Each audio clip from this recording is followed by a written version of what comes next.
Bonjour, Kinamagi and Ireland Indigenous, and welcome to this production of the My Math Network. Today's episode, Chapter 6, Lesson 8, Multiplication Properties.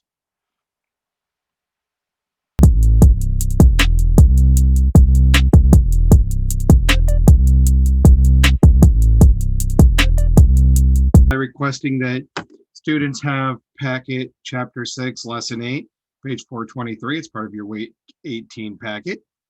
I have this available to you, or a piece of paper in which you can take notes. This will allow you to follow along when the lesson gets going. That page number is 423, Chapter 6, Lesson 8, Multiplication Properties. If you need to, you can pause the video until you go find it and then come back and join us. The essential question for Chapter 6 is, how is multiplying and dividing decimals similar to multiplying and dividing whole numbers?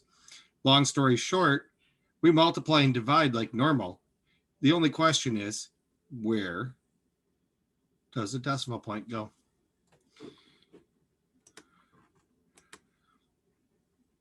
What properties can you use to multiply decimals? We've talked about this in other parts of the school year. We have the identity property, where you multiply by 1 and it keeps the same answer. So like 0.2 times 1 would be 0.2. We have the commutative property, where you might change the order.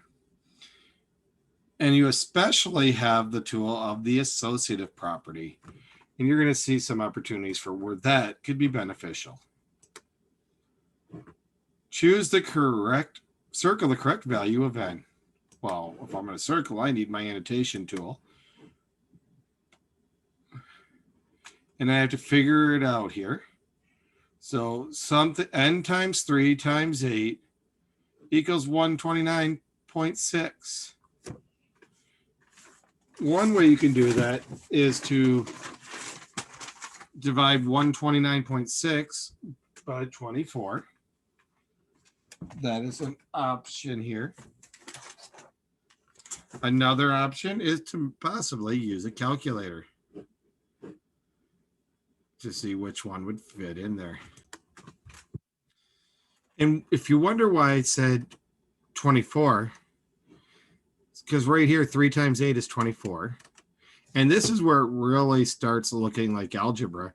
N times 24 is 129.6. To find out the value of n, and it is 5.4. So 5.4 times 24 is 129.6. And if you noticed, this way was a much easier approach by using the associative property, because we didn't know what n was. So we know this is 3n times 8 is 129.6. That doesn't help. But if I'm like n times 24 is 129.6, I can think to myself, well, now I'll use the inverse operation and I'll divide this by that.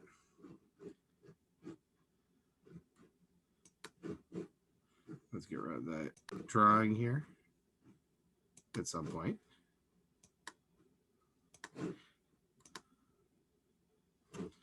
You see that is the answer. Molly has a babysitting job for $7.50 an hour. She can either babysit 4 days per week for 2 hours each day, or 2 days per week for 4 hours each day. Which options should Karen choose so that she makes the most money? So let's write this down. And we have 4 times 2 times 750.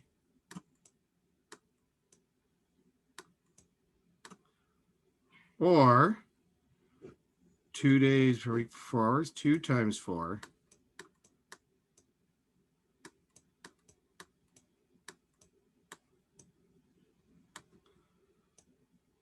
This is not an associative property one, but this is a commutative property.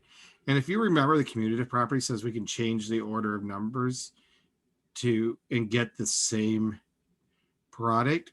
Well, this is very clearly a situation. We have the 4, the 2, and the 750, and the 2 and the 4 and the 750.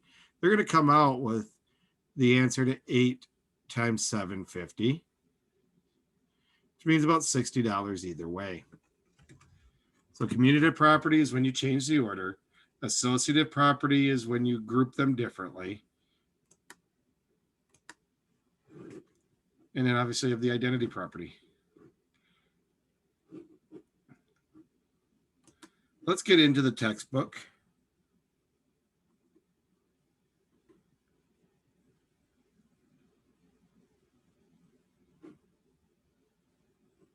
All right, there we are. And they write down the 3 properties that we are dealing with today. The first being the associative property that states the way in which factors are grouped does not change the product. And that's one you just saw a little bit here ago. Then you have the commutative property that states that the order in which factors are multiplied does not change the product. And then the identity property, that the product of any factor in 1 equals that factor. So 3 times 1 is 3. 4 times 1 is 4. 11 billion d times 1, still 11 billion d. It's not a real number, so don't use it. Okay. So that's our key vocabulary. And let's get into example basic. This is found on page 423. And at any spot where there is numbers to be written in, the expectation is that you will fill them in as we go. A coach has 16 players in each of 2 groups. Each player scored 5 goals. Find the total number of goals scored. And you can see here 16 players, 2 groups, times 5. Which then you group it together and you get 32 times 5. And you might be able to do that fairly easily. But since you can easily multiply 2 and 5, change the way the numbers are grouped. The associative property states the way in which factors are grouped does not change the product. So let me get my annotation tool here. Maybe. We originally had 16 times 2 times 5. Using the associative property, we can change that around and have 16 times 2 times 5. If you have the opportunity to make a power of 10, do it. Don't think about it, just do it. This is not a copyright infringement of Nike. It's just a phrase. Thank you. So 2 times 5 is 10. And now we're going right back to our properties of multiplying by a power of 10. 16 times 1 is 16. And there's 1 0. So the total number of goals scored is 160. So go ahead and write that in here.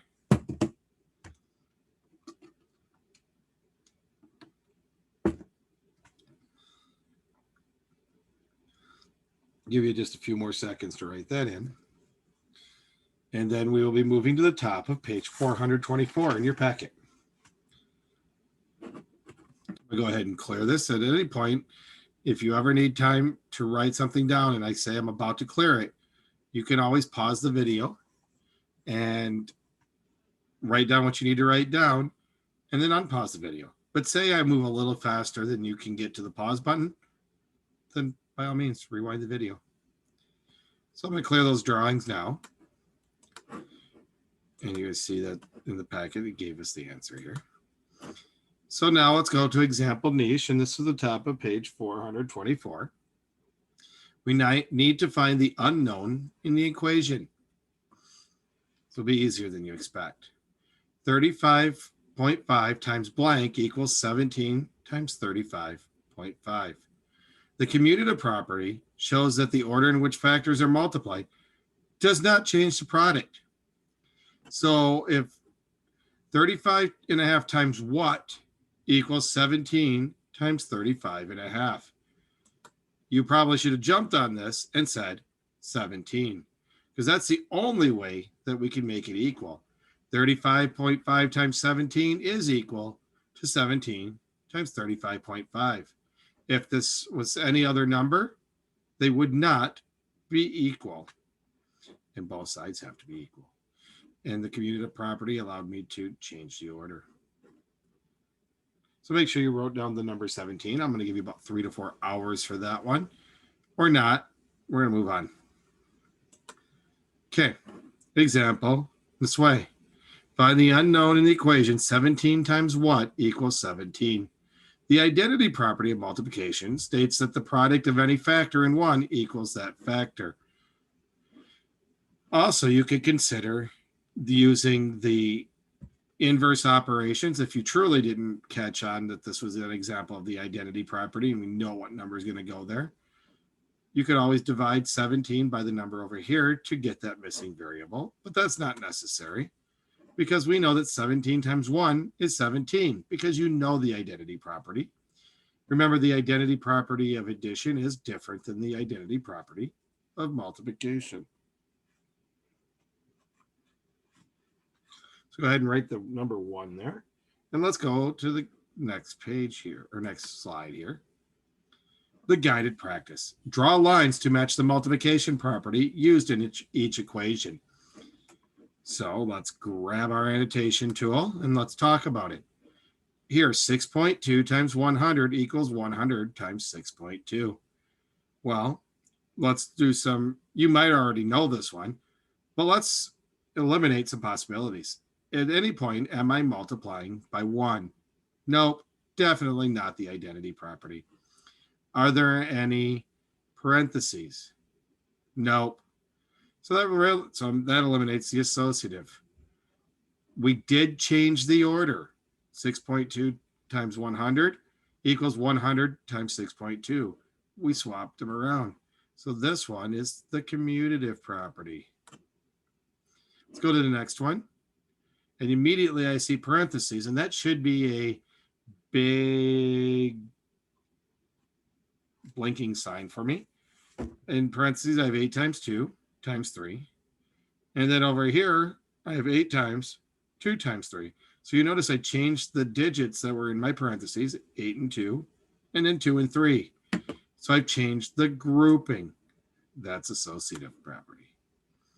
Finally, on the last one, if you notice, I have a factor times 1 giving me a product that's equal to the original factor. Anytime you multiply by 1, it's identity property.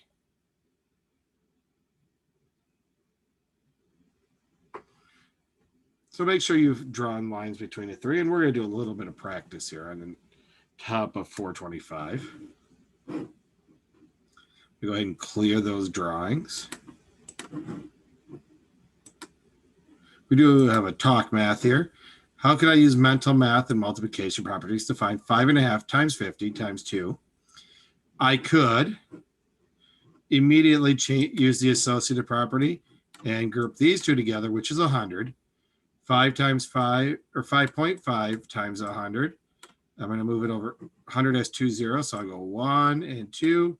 So my new number is 550. By changing these together, I get a power of 10, which in this case was 10 times 10, or 100. That means there are 2 zeros in 100, and that means that I move the decimal place 2 spots to the right. Use properties of multiplication to find each product mentally. Show your steps and identify the properties you used. I know. If I'm doing it in my head, why do I have to show my steps? Well, the reason is because we need to make sure you understand. So let's do a couple of these together. And immediately, I'm going to get my annotation tool. I can see that I can change the groupings because I want to multiply by something times a power of 10. So I'm going to keep my 5.1 times, and now in parentheses, we have 2 times 50, which equals 2 times 50 is 100. 5.1 times 100 is 510. Notice I didn't change the order. I just changed the grouping. All right, let's go over here. I'm going to again change the grouping because I happen to know that 4 times 25 is 100 because I've spent plenty of money. So now I have the 2.5 times 6. 10 times 6 is 60. All right, I want you to do the next two problems. What I will ask you to do is to pause the video, solve number 6 and 7. Oh, I forgot a step. Before you do that, I don't want you to you got to tell me which property. That was associative. And this one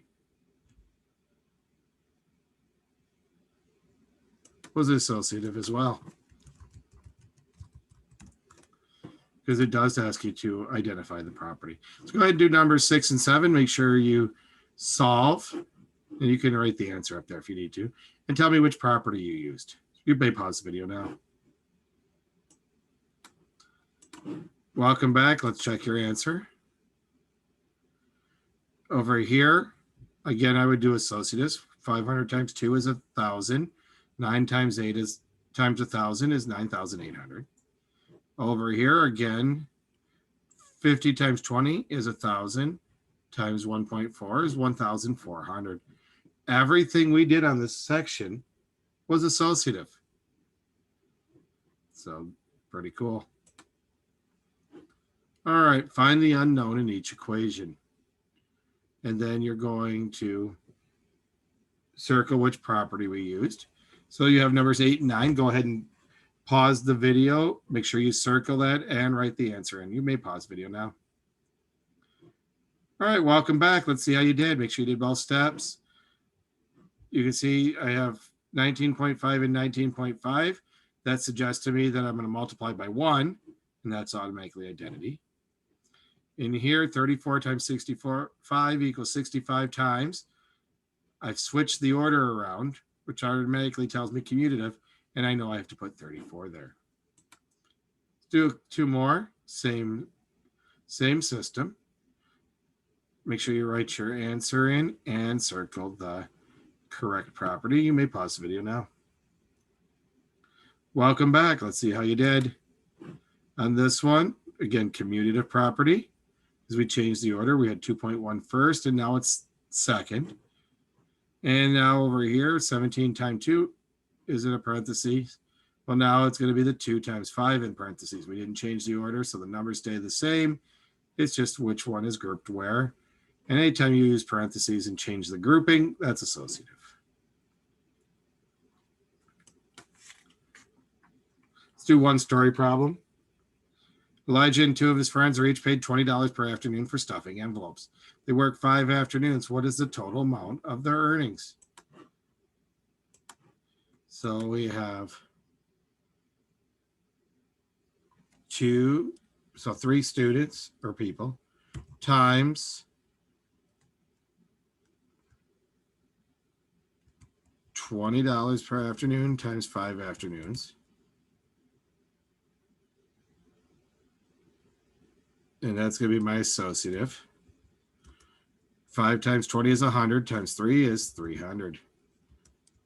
And I'll make that into a dollar sign there.